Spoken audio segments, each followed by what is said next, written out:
You're listening to Beauty, Strength, and Dominance, the official podcast of Lingerie Fighting Championships. And now, here's your host, Michael Larkin.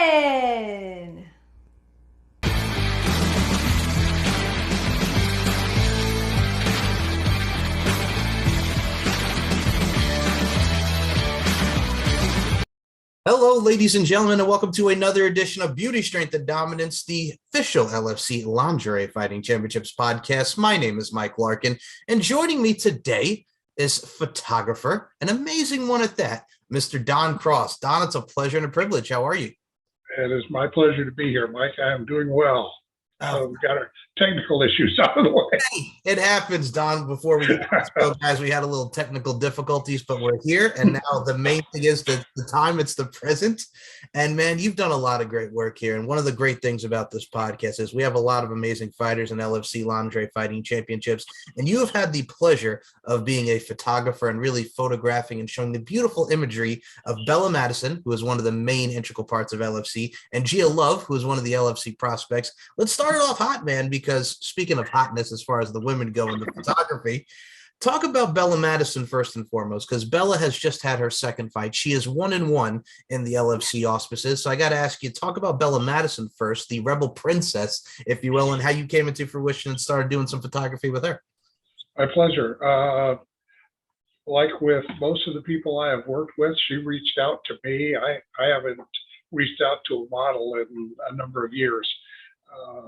They see my things online. They have other friends that I have worked with, and will shoot me a message on Twitter or Instagram, or and say that they really like what I do and would I be interested in working with them. And you've seen Bella, so you know the answer to that is yes.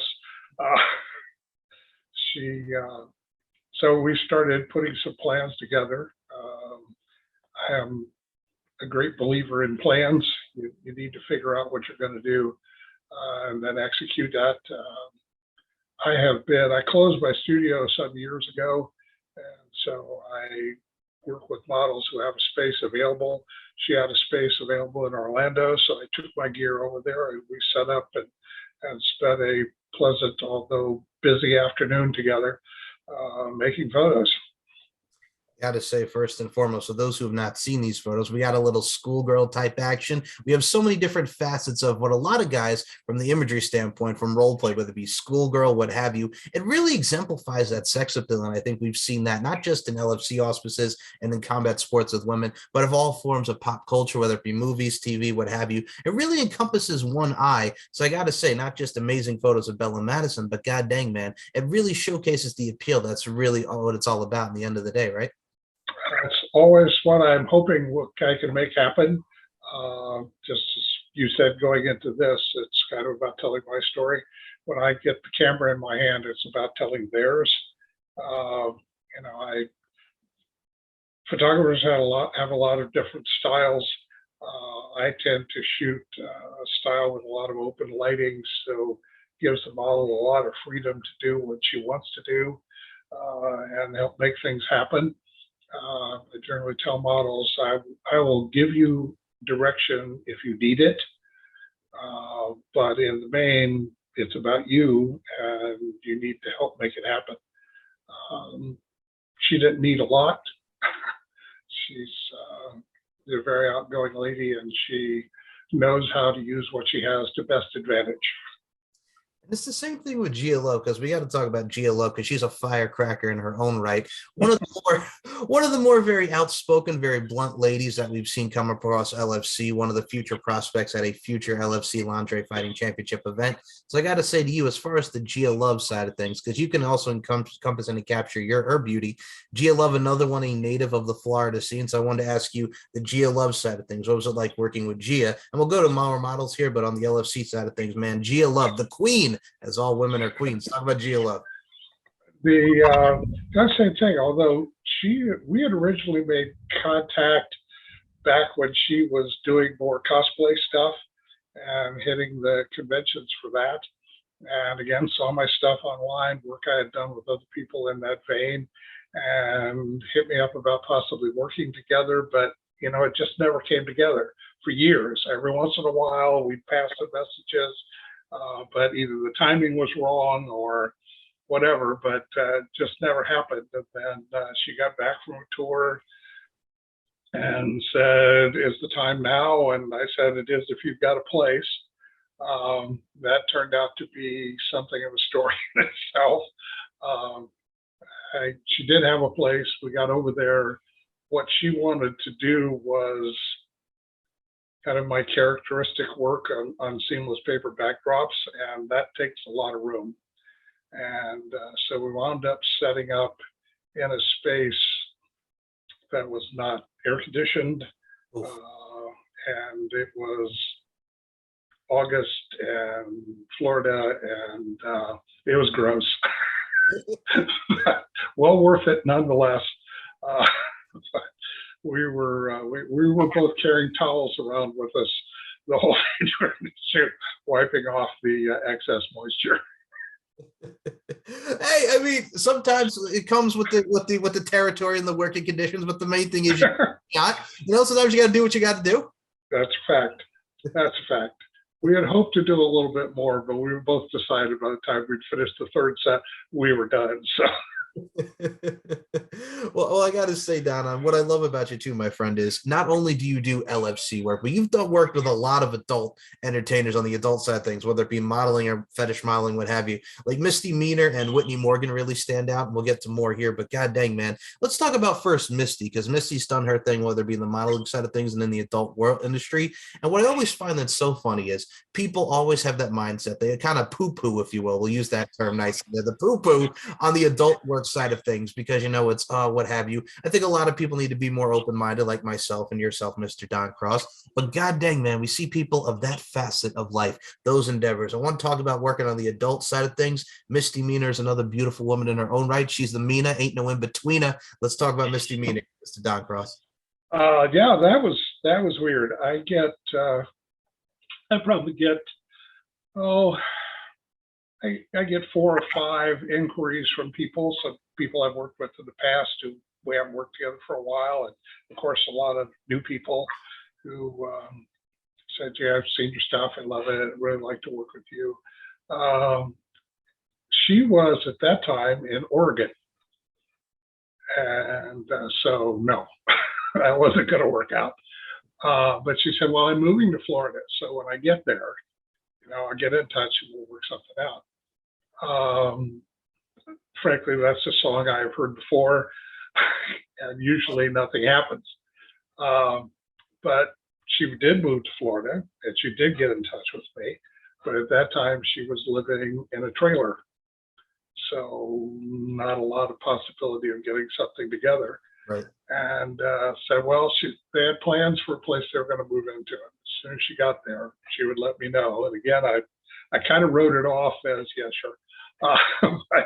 But she did. They moved into a place in Zephyr Hills, kind of out in the country, and it had a big 2-car garage they put some AC into, and were using for shooting space for their business.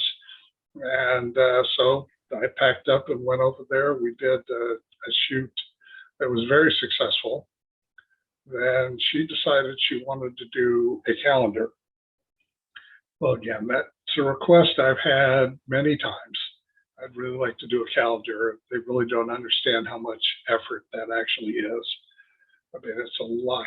You're going to try to come up with 12 different concepts at least, and then execute those. And but Misty is Misty. If Misty says she's going to do something, she's going to do something. And work does not bother her in the slightest. So we wound up putting together 4 shoots. So I made 4 more trips over to Zephyr Hills to set up to do the photos for a calendar. And, she is just a delight to work with. She is every bit as bubbly and bouncy as she appears in her photos and in her videos. And it's just a treat. Now, I'm going to bring this up here because Don mentioned something that's very imperative. Folks, check out Don on Twitter, and we'll promote the social media at the end of this interview. Sure. God dang, man. The calendar poll. Everybody, I'm glad you brought that up because everybody wants to see you do a calendar, Mr. Don Cross. I have done calendars before. The fact of the matter is, it's not really economically viable. Right.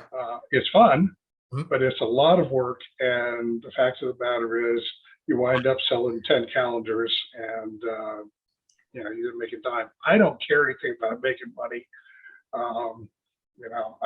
Photography has never been my business. I had a full career in the semiconductor industry. I don't worship money, but I'm a fan. And the fact of the matter is, very few photographers make much money. And so I never relied on that for anything, and I don't rely on it for anything now.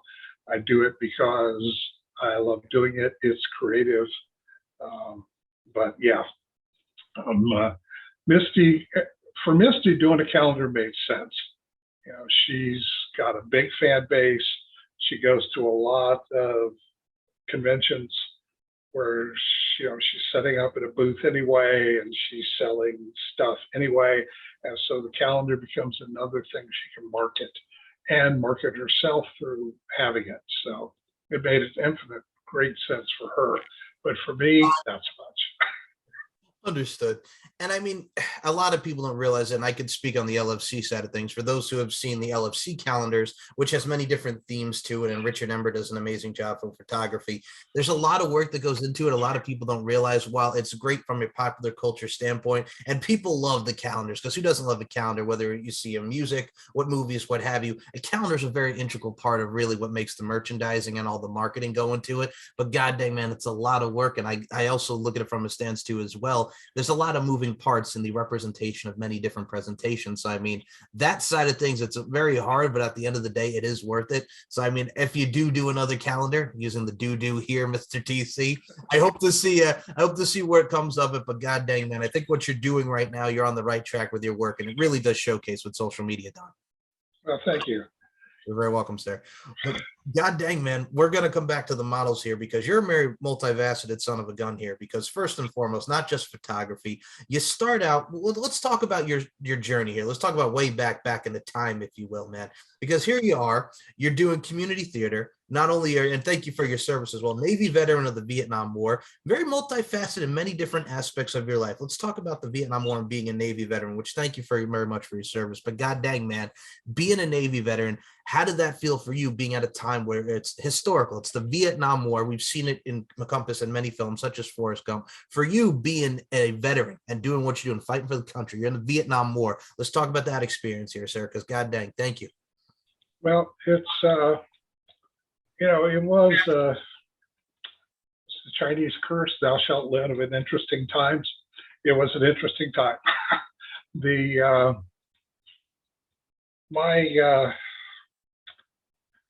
I have mixed feelings about the military. I'm very pro in most respects. My father and his brothers fought World War II. So when Vietnam came along, I was actually in college, but it felt wrong. And so I left school and enlisted.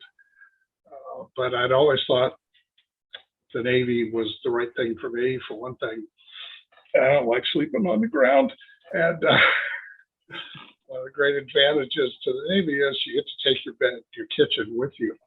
And so that was part of it. Part of it was just, going to sea seemed like an adventurous thing to do, and it kind of was. So I wound up, actually I was in the Navy on active service for 6 years, from 68 through 74, and then I was in the reserves for about 3 years after that. I was a gunner's mate on a cruiser, did 2 tours off the coast of Vietnam. I'm very proud of one aspect of that. I served aboard USS Halsey, which is a guided missile cruiser And Halsey set the record for the number of pilots picked up out of the Tonkin Gulf. And the record was 25. So we saved 25 American pilots out of the Gulf. By the way, second place was 5. So, Wow. So, you know, in a business where it's mostly about taking lives, I'm proud of the fact that our biggest accomplishment was saving them. So that was a big deal.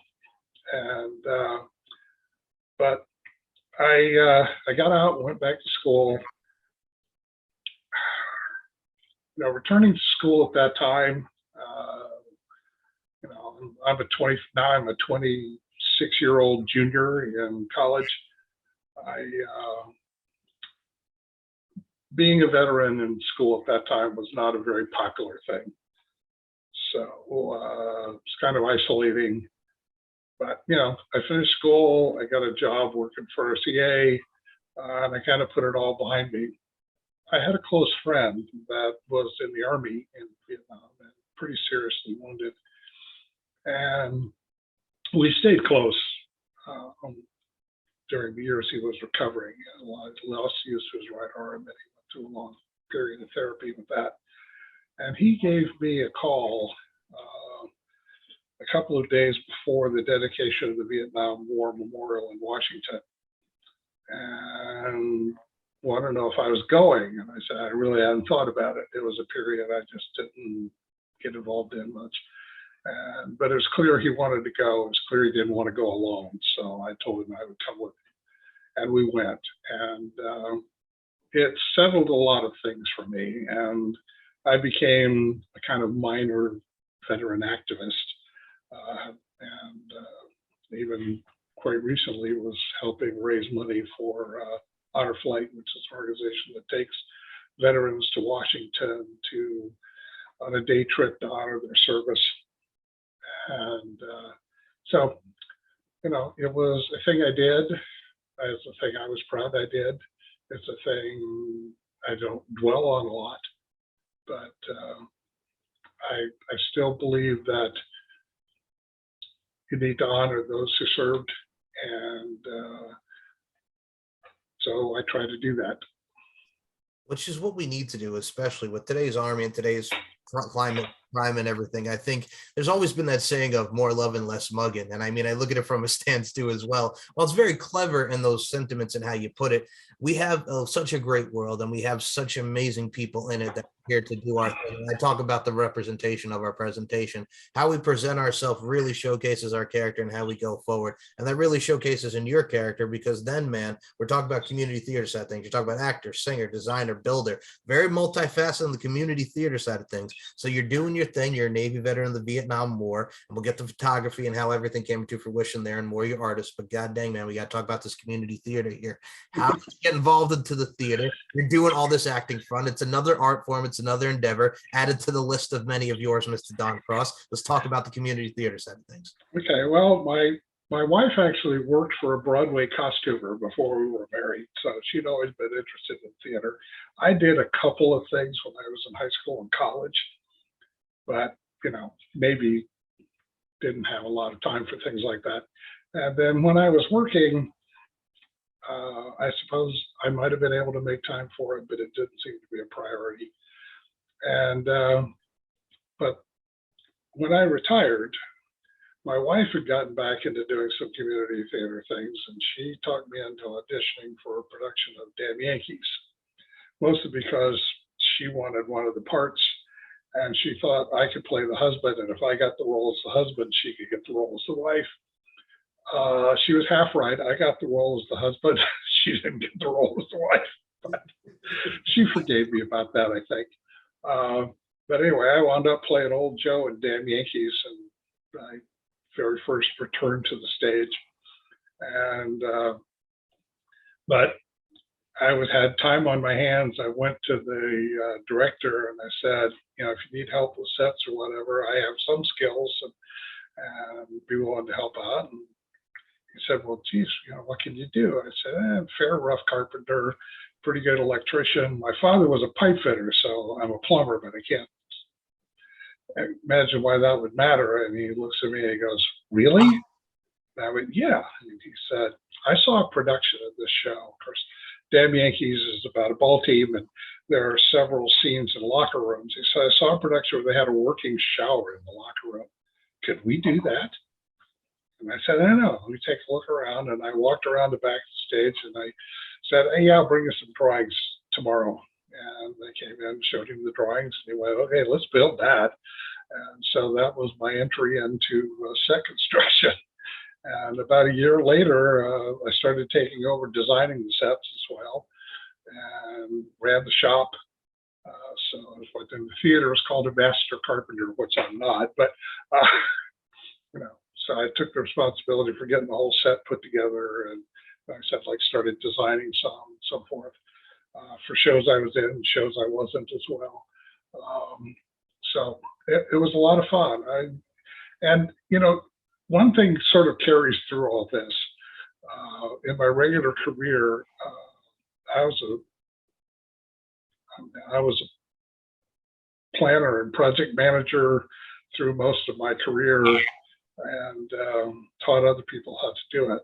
And so figuring out what you're going to do, lining up the steps, is kind of second nature to me. And I don't care if it's set design, I don't care if you're going to be in a show, I don't care if it's photography, it applies, right?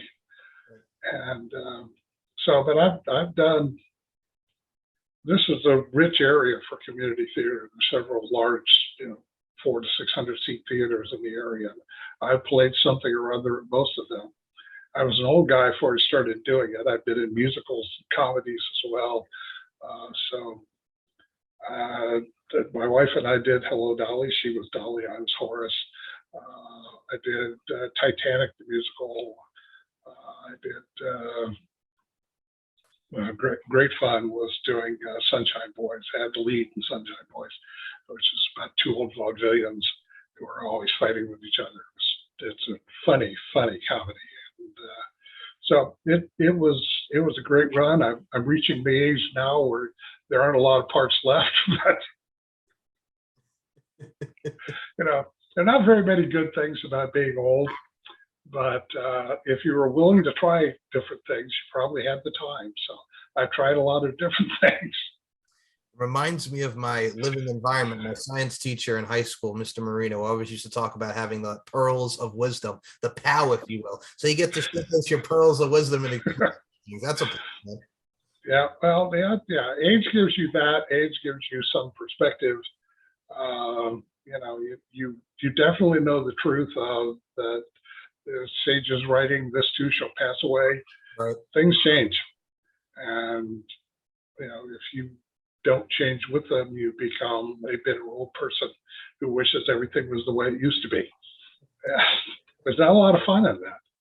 Well, no, I mean, it's great. I mean, there's the old saying, adapt or perish, but you also look at it from a stance too as well. Do you really want to be the, hey, you kids, get off my lawn guy? I mean, there's a lot of them out there, but right. But I mean, also at the same time, it's like as we get older, and I think what's great about it too is the learning process, because we never stop learning. And I'm going to say this right now with your social media game, going back to social media, because Don, you do a lot of great work in showcasing your photos on Twitter and Instagram and stuff like that. But with the influx of social media and where we've gone from Facebook, Twitter, Instagram, hell, we got TikTok now, the social media buzz and the social media change over this last decade plus has just been positive and negative in a way, but it's also great way to market and promote yourself and get your stuff out there. Absolutely. And it's I mean, when I first started doing photography, it was you did a couple of photos and you took them to a regional photo show or something, maybe 15 people saw them. Now I can take a photo, spend a day editing photos, throw some stuff up on Twitter, and a lot of people will see it. Yep. And it's true too as well, because one of the things that I think is very professional and it's also very proprietary is, man, what you're about is what also I'm about when it comes to interviews and stuff. It's that accommodation and it's that comfortability factor. You know, when you're working with these models, you want to make them feel comfortable. So that's also key in anything that you do, not just in photography and all these sets, right? But it's really something that's very, very, you know, equated to what we see in life, because accommodation and comfortability are very, very big factors. Oh, absolutely.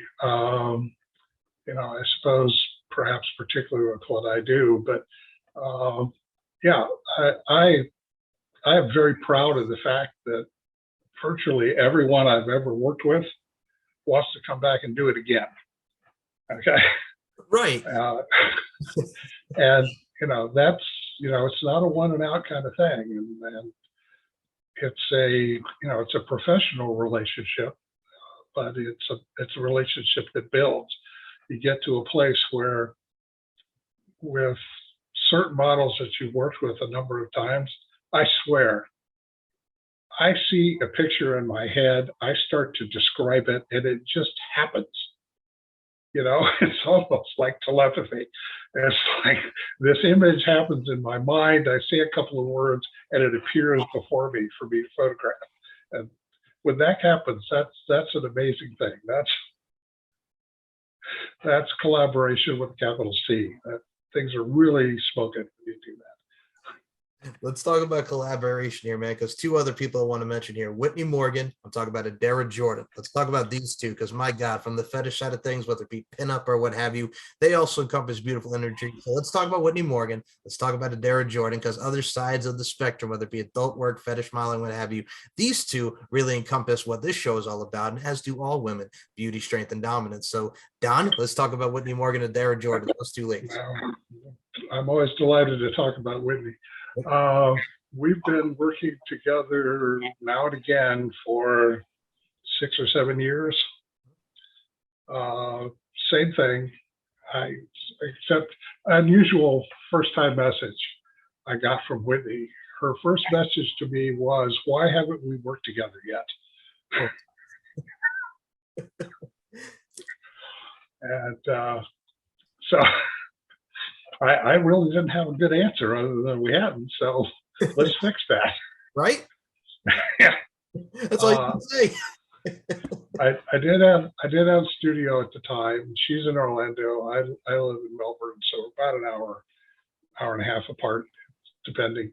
And so, you know, we again put a first plan together. She came over.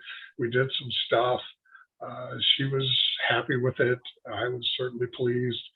And then it got to be, you know, every 4 to 6 months, we plan another one and put something together and do it. And Whitney's, okay, these people who make a success at what she does, which is doing it on their own, you know, it is a remarkable thing. She is smart. She is gorgeous, obviously. She is sexy, clearly. But when they do what they're doing, they're a production company in one person. They're their own scriptwriter, their own makeup artist, their own hairdresser, their own costumer, their own set designer, right? They're the talent. They are the editor. They are, above all, a marketer. They have to decide what they're going to be. Whitney is kind of a all things to all people. She does some fetish stuff. She does some, you know, more or less straight porn. She does girl stuff. She does cosplay stuff. You name it, she's doing it. And you know, there's the thing we used to see in dressing rooms and theater. It's a picture of an iceberg, you know, where 10% of the iceberg is visible above the water and the 90%'s below. And that's supposed to be the relationship between rehearsal and performance. And believe it, for these ladies, that's their life.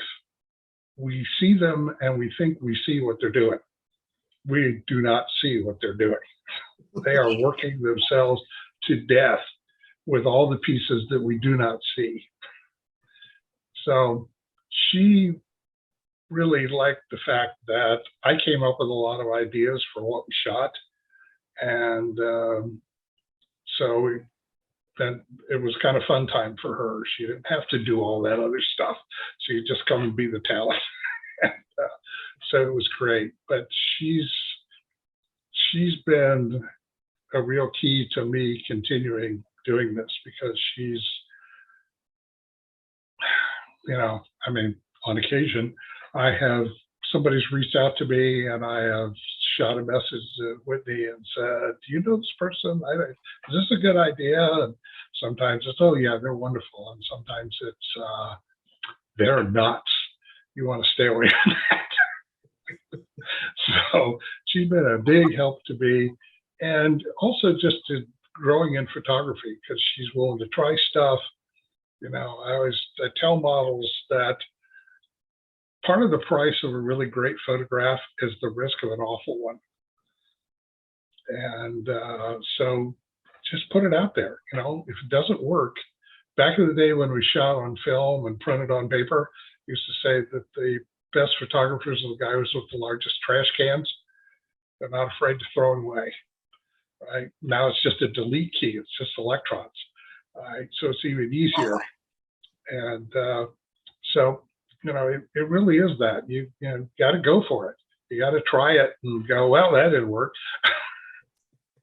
Right. And I think what's great about it too is, as well, you mentioned a certain mindset that a lot of people have nowadays, and it's the old DIY, if you will, the do-it-yourself mindset that a lot of women have nowadays. And it's great to see, especially in the world of content creators, and really what we get to see everybody really showcasing their stuff really equates to social media. The DIY mindset is very important, but also it shows that you're betting on yourself, you know your worth, and that in turn leads to a lot of success in the long run. Well, there's no question about that. But unfortunately, there are also people who just think, they see the 10% and they think that's what it's about. Right. And so they think, I'll just do that. It'll be great. And they're gone the month, because it's a lot of work. I mean, I haul a lot of lights and equipment around. It's a lot of work. So somebody sees a photograph and they think it's it's like the snapshots Uncle Ted takes at the family picnic. No, it's not. It's not as easy as that. And I also get occasionally things from guys who go, gee, I'd love to do what you're doing. Can you tell me how to do that? To which my answer is always, I could write a book, but I haven't. Right. I've been doing this for off and on over 40 years. So, Well, I got to say, it has paid off. And I mentioned names like Adara Jordan. And first of all, Leilani Lay, who I interviewed in the past, I didn't even realize did some of your work. So you look at someone from the aspect of Adara Jordan, then we get to Leilani Lay. So, I mean, those are not only great women who are very impactful in the adult entertainment industry, but it really just shows different women of all shapes and sizes, different age groups. There's a variety there. That's what I have to talk about here, because I think we need a lot of variety in everything. What encompasses that with LFC Lingerie Fighting Championships, doesn't matter the size, the stature, what have you. We have different diversities, we have different variety, and not just in LFC, but I think everything in photography and in the world itself. I think you can equate and agree with me on this, Mr. DC. Man, we need that variety in everything. Absolutely. Yeah, Adara's, I was working with Taylor Knight, who is kind of a full-off FinDom, now in Miami, and she asked me to come. She was living in West Palm at the time, and I went down there and set up at her place. And Adara was there. They were doing some content together, and Adara had never really done much in the way of still photos, so this was kind of a first time for her. And she really liked the way that I walked her through everything and how comfortable I made her and the way I made her look. And so she hit me up about just doing a shoot at her place, so we did that. And we've worked together probably 4 or 5 times now. She's, I don't know, I guess she's maybe 5'3", but you know, I pull in my van full of crap, and she's out there grabbing stuff and carrying it in, and I keep going, that's kind of heavy. It's nah. All right, so she is really strong, I'll tell you. And you know, just a delight to work with. She's you know, she does a lot of dominatrix stuff now, so she comes across all tough and things. But you know, when you're working with her as a photographer, she's just a very delightful person and easy to work with. And but I've told her this, and she always disagrees with me. I never felt like I have done justice to her. I've got some good photos. I've got things I'm happy with, but I still look at her and go, we should be able to do better than that. Well, I think that's what makes a great photographer and a great anything. You want the best out of your people. And you talked about Adar and Leilani Lay, which I'm going to mention as well, as we touched upon here, man. She's another one who's doing her thing in the adult entertainment industry. Amazing site, amazing content in her own right, from role playing in many different scenes, whether it be girl on girl, boy on girl, what have you. Leilani is another one that really showcases your set as well. And like I said, for her age and her stature and her size, woman's got it going on. Yeah. Same deal. She had worked with Whitney a number of times and saw the stuff I had done with her and wanted to get together and do something. And so she came over to the studio and spent a day and did about 4 or 5 sets on that day, I think. And you know, they were certainly good things. We were both pretty happy with them, and but we just never reconnected. But then she's recently started using some of that material to promote herself on Twitter, and reached out to me and said, maybe we should get together again sometime. So maybe we will. We'll see. It's the beauty of social media. Yeah, but I agree. It's, you know, photographing the differences in women is, and you know, working with, I've worked with ladies who are 52. I've worked with ladies, I have worked with some under 20, but it usually doesn't work out that well. They're not mature enough to do this. I've worked with strippers. I've worked with legitimate dancers. It's really kind of how I got started in doing this. But I've worked with actresses. What we haven't mentioned is I worked with Mel Heflin a number of times. Mel has that girl next door quality. If the girl next door is really sexy, she's a natural redhead. She is one of the sweetest people you would ever want to meet. She was, we haven't worked together for a while. She's married to a sailor. And so he was in Jacksonville, and she used to drive down from Jacksonville to Melbourne about every 3 months for a while. And we were working together, and then he got transferred to Virginia, and then they've been in Japan for about 3 years now. But they're about to get transferred back to Jacksonville, and she and I have always stayed in touch, and she's ready to start planning a shoot as soon as she gets back. So. Well, I'm going to say this as well. And I mean, just to go off as well here, here's what kind of equates. And this is why I love it. You and I have a mutual friend. He's an amazing drawer. He's an amazing artist. He's done a lot of great work for LFC in all different facets. We got to talk about our boy, Tommy Bell here. T-Bell. I'm not talking about Taco Bell. I'm talking about Tommy Bell. So here we go. All right. So Tommy Bell, talk about that relationship between the two of you, because you two, very similar fields. He comes from the artistry work, your photography, amazing experience in both. You have many different layers, worked with a lot of similar people. So talk about that relationship with Tommy, because Tommy is another one who's sensational in what he does. He certainly is. He's very skilled and has a great eye on his drawing board. Yeah, that was weird as well. Tommy got hooked up with Whitney somehow. Probably online, saw our stuff, wanted to do a drawing with her, and he does his drawings from reference photographs. and he wanted to do a Christmas theme. And Whitney and I had done a couple of different Christmas shoots. So she sent him one of my photos to use for his reference drawing. And he did the drawing. It was great. And he posted it on Twitter and tagged Whitney, so I saw it. And I commented, gee, that looks familiar. And he got hold of Whitney and he said, did I do something wrong? And she said, yeah. You know, you're working off Don's work and you didn't give him credit for it. And Tommy got really concerned, like I was going to land on him with both feet or sue him or something, and immediately reached out to me and apologized. And I said, Tommy, no artist likes it when people use their work uncredited. It's not a thing you should be doing. Okay, but it's fine. I don't care. I'm not really injured. And so we got shooting messages back and forth, and he wanted to do a drawing with Adara, and so I sent him a reference for that. And then he wanted to do kind of a tribute to the Raquel Welch image from 10,000 years BC.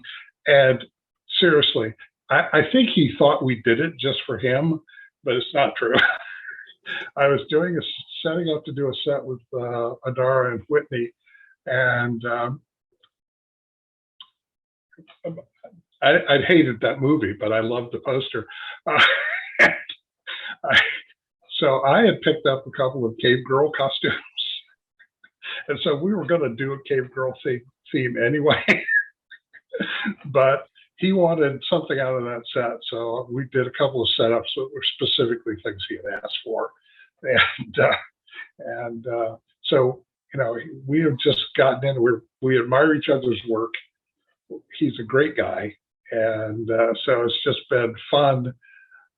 He'll come up with an idea and say, gee, could we do something like this? And I do have thousands and thousands of images, and I'll go through them and go, would this work for you? It's been a lot of fun. And I got to say with him as well, I mean, we're all of the appreciators, if you will, you folks, the appreciators of the amazing different women that we get to work with and draw or what have you. We all have different aspects and endeavors that we do. That all kind of brings us all together. And I think that's wonderful, the united, not divided front. And I got to say for you as well, and I think what I love about it too as well, we mentioned the popular culture side of things. We talked about calendars. And for you, I mean, from the magazine side of things and your work has been featured in online magazines, I have to ask you, because it's got to feel good not only to see your work appreciated, but being incorporated in magazines, which is a mecca, depending not only what magazine it is, but magazines in general. How does that make you feel? Just online magazines, boom, Don Cross Photography, there I am. It's great. I used to keep very close track on exactly how many of them there had been, but I had it all in a database on a hard drive that died. So I'm not really sure anymore, but it's over 700. There have been a little over 150 just this year, and 55 covers.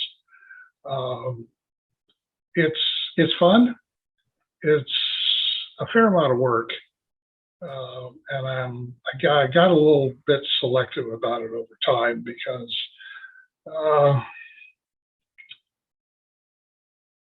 I don't mind doing the work. I like editing photos. If I didn't like editing photos, I wouldn't be doing this. And kind of packaging them for a set. And the publications are different. Some of them like to do multiple pages of multiple pictures, so 16 or 20 images. Some of them, it's a half a dozen. But, same thing. I get people ask, well, how do you do that? Again, I could write a book, but I haven't. The bottom line is read the directions. Most of the publishers I've talked to say, most of the stuff I reject is because we spell out exactly what we need, and then we get something entirely different. So I'm quick to tell them. I mean, make it easy for them. I edit in page formats. They publish 8.5 by 11. So 1-page photo, 8.5 by 11. A 2-page spread, 17 by 11. So that's what I give them. Right? Okay. Crop, so you give them a little, you want to be on the cover? Crop, so you give them a little room to put their stuff at the top. You know, it's not rocket science, but you got to look. It's like anything else. You got to look at what it is they're looking for and give them that. If they say they want, if they're going to do a Christmas issue, don't send them a girl in a swimsuit. Right? Right. It's not that hard. Exactly. But yeah, and the thing is, you talk about the ladies who are making a success at this and the amount of promotion they have to do. And so many of them see advantage in that. Some don't. But, like I go on social media, I get a magazine releases, I got a picture on the cover. That cover goes up on Twitter, right? And the model's tagged. So, it says, hey, she's out there doing stuff. It looks good. Kind of an unspoken word is go to her page, see what she's doing, see what you like, buy that. It's like the old PVC commercials, buy, right? I'm not selling, they are, but if it helps them, then great. That's why they want to come back. Every time I'm promoting me, I'm promoting them. If I put a photo up on Twitter and it's not tagged with the model, it's because she doesn't have an account on Twitter. Right. But no, and I think what's great about it too is as well, we also get to see, and I think for those who are new to your work, we get to see a lot of great work and a lot of great, really not just artistry and just discipline, overall professionalism in what you do. It's the craft, my friend. And as I always equate this to life, and I think you can agree with me, I love this quote: life is an art form while we're applying our crafts, and you apply your craft in amazing fashion, Mr. Don Cross. Well, thank you. It's, I was once asked, photography is the art that is a science. You can't simply, like Tommy, he can look at a photograph or not a photograph and visualize what he wants to see and reproduce it on paper with his pencils. For a photographer, there are tools you have to use to get there from here, and those tools have limitations, right? So you have to learn how to use your camera. You have to learn where to position lights. You have to learn to balance things in the image. All of those things you have to learn, and it's there so you can only reproduce what's there. In today's software world, I can also enhance that in some ways, and I do. But so it is the art that is a science, and I say, when I say about science, it's like science is linear. You start at a place with a question and you build on that until you get to the answer. There may be multiple ways to get to the answer, but there's only one answer. And you have to go a defined path to get there. Art is a thing you live in. Art is the thing you immerse yourself in it until you feel it coming out. I've looked at, I've seen the pinup art of guys like Gil Elfgren. I've seen, Boris Vallejo's fantasy images, and that gets in your head. And one day you wind up producing something that is not that, but somehow started there. Right. And I think what to also add to what you're saying is what I always equate to anything in life as well is uniqueness. And we talk about variety with photography and everything that we do. You have to be unique. And I think with the Lingerie Fighting Championships product, it's a little bit of MMA, a little bit of wrestling, a little bit of clothing. Always equated to what we have at the Lingerie Football League, which was badass women kicking ass and taking names, but looking sexy on the football field. So I think whatever you do, whether it be photography or whatever we do in our endeavors, and we talk about life here, man, I think of photography, the uniqueness used to stand out as well, because there are so many different uniqueness from spots, lighting, what have you. Like you mentioned, unique is a very important keyword and an operative word in anything as well. I agree. And although since it requires a lot of space, I can't always do that, but that a lot of my stuff is shot on single color seamless backdrops. That's an old style.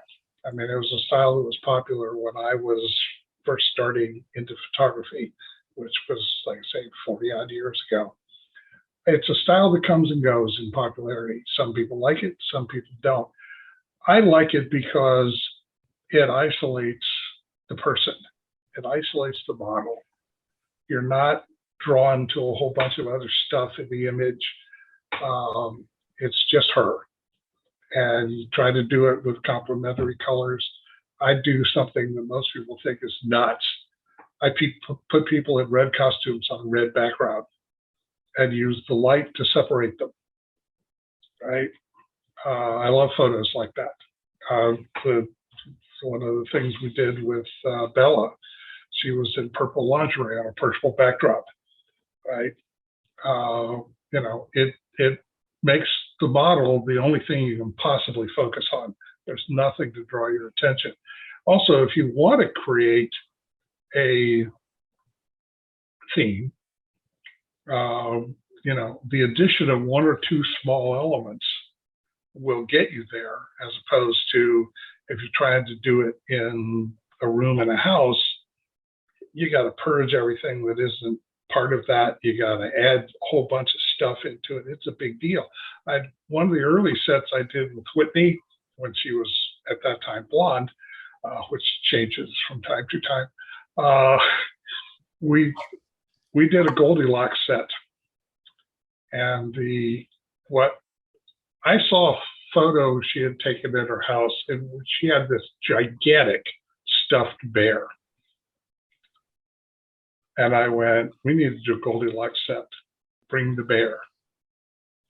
And so the bear rode in the passenger seat. She must have got some funny looks going through the toll booth. But so she brought the big bear. I bought a little bear. I had a little rocking chair. It actually came out of our attic. It belonged to my wife's grandmother. And those were the elements. I think we also had a bowl and a big wooden spoon used for porridge. And those were the elements on a brown background. And it's still, to this day, I occasionally go in and pull one of those out and maybe touch up the editing a little bit and repost it, because it's a very favorite shoot of mine. That's, I think, also what I love about you guys, yourself and Tommy. You talk about the cosplaying side of things, and you also talk about the big market for, just the role play and the Goldilocks stuff. What I always admire about you and Tommy is Tommy's just posted some of his stuff from the 90s. It's great to show not only their nostalgia work, but those particular works, because nostalgia is a big thing, right? Everybody loves nostalgia. But at the end of the day, it's stuff that really showcases your career. It's past, present, and future. And it's stuff that a lot of people who've never seen it before really piques their interest in their eye. It's that gravitational pull, that vroom, if you will, Mr. Don Cross. So I think that's also what I admire about the two of you. And I admire about your work as a whole, because it really showcases everything from past generations to new generations. And it really showcases what we get to see nowadays. And we all get to learn a little something. Yeah, I did a whole sequence of stuff with a couple of different models that I wound up calling booties in space. But it was, I grew up when science fiction was really science fiction. We hadn't been to we had not been to the moon. I was a kid, and so. Science fiction movies were often featured sexy girls running around in silver swimsuits with ray guns. So we did some photos like that. Or from cosplay side, also contributed that. I also did some sets with Sushi Yvette So she did a lot of cosplay stuff, a little less of it now, but she still does. And oh my God. Oh, Lum the Invader Girl, which is one of those Japanese things. And she had made up a Lum the Invader Girl costume. And so we did a set with that, and some of those wound up in the Booties and Space sets. And so it's just, it needs to be fun. I'm not making any money at this. If it's not fun, I'm going to quit. I always say, and I think this is something that stands the test of time and is so true. If you're not loving what you're doing, if you're not having fun with what you're doing, then don't do it. But also, I think what's great about it is whether it's a content creator, whether it's a photographer, you certainly are having fun. And a lot of people are loving what you're doing. It really does show. And I'm going to say this before we close this out. DC, Don Cross, it's absolutely a pleasure and a privilege, really giving you the pleasure to tell your story, giving you the platform to tell your story. And you're welcome on here with me anytime for round 2. More photos. Thank you. I'll try to think of something else to say. Hey, you got a lot to say, and I love that. And what I love about it too is as well, we get a lot of verbatim, we get a lot of content, we get a lot of conversation, which is the most important thing here. So you've been a blast. And before we do close this out, Don, man, you're on the social media, you're on the grind, you're putting in the time. So if you will, please promote the Twitter, the Instagram. If you're on Facebook, promote if you have a Facebook page, but Twitter, Instagram, let them know where we can find it. Okay, I am on Instagram. It is real simple. It's just all one word, Don Cross Photography. I'm on Twitter. It is Don Cross Photo. I don't do anything on Facebook anymore. It got just a little oppressive. I used to have a website, but mostly all it really generated for me was people who wanted me to pay them to do the website over. So I decided it really wasn't worth the trouble. I closed it down. But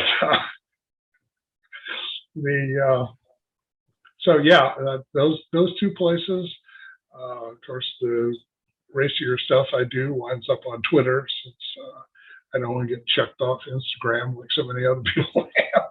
Oh my goodness gracious! The community guidelines on Instagram compared to Twitter, it's night and day, man. Well, yeah, it's quite a bit, and I. Whitney often, she will send me something I posted. She goes, "How do you get away with this?" And I said, "Because I don't have 30,000 followers. I don't have trolls running around trying to figure out some way to make my life miserable." So although some of it runs off algorithms, a big share of problems are created by people who complain, right? And I'm just not a big enough target. Right. And I mean, see, I'm right there with you, because we'll be blunt here, Don. There's a lot of whiners out there that got a problem with photos or women in lingerie or your shoots and Tommy's art or what have you. There's a lot of people that are a bunch of whiners that, just have to complain. But, it is what it is. Everything's subjective at the end of the day, I get it. I get it too. If it offends you, it offends you. And I'm not in the business of offending anybody. I've worked with models who have gone through some kind of life change and they don't want their stuff used anymore. And my answer to that is always fine, because I don't want to create problems for anybody. I don't want to make anybody miserable. That is not what this is about. All right. So yeah, I could continue to use it. I've got a release. There's nothing you can do about it. But why? Why would I want to do that? Right.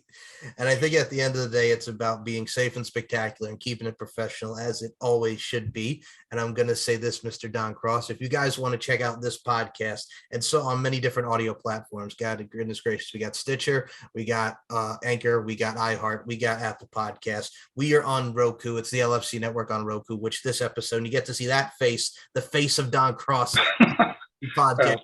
Yeah, well, you got LFCfights.com. Nothing very wonderful about seeing my face. Hey, man. It's the moneymaker, Don. It's the moneymaker. It's the growth.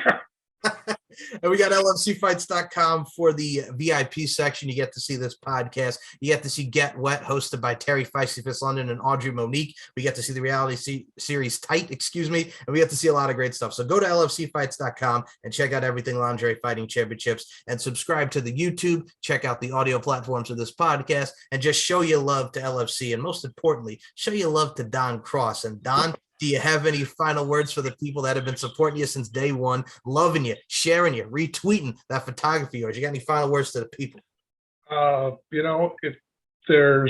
If you do anything artistic, I don't care if you're on the stage, if you're taking photos and putting them out where people see them, people enjoying it is what it is about.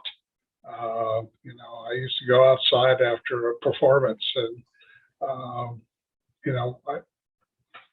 quick story.